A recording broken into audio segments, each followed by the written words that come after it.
Si un joueur perd au premier tour, mais qu'il souhaite s'entraîner toute la semaine, Et les loger gratuitement? ils sont logés gratuitement. Voilà. Donc ça, c'est un coût. Et en fait, le nombre de nuitées payées par le tournoi a fortement augmenté. On était passé de 600 il y a à peu près 10 ans à quasiment 1000 nuitées aujourd'hui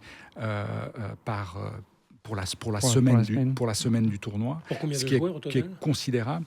Alors là, je compte les 1000 nuitées, je compte tous les joueurs, donc les 32 joueurs du tableau principal, plus le tableau du double, où là, il y a deux joueurs par équipe. Mais après, il y a aussi tous les officiels de l'ATP que l'on doit aussi accueillir.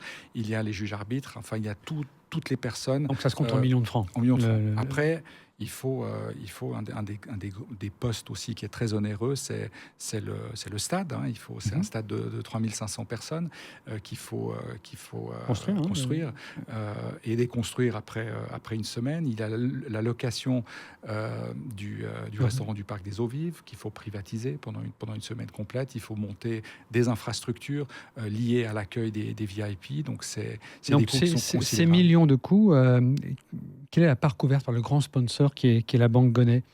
Alors, on ne donne pas de chiffres précis par rapport au sponsor titre, par rapport au budget global, et ça, c'est une politique depuis le début du tournoi.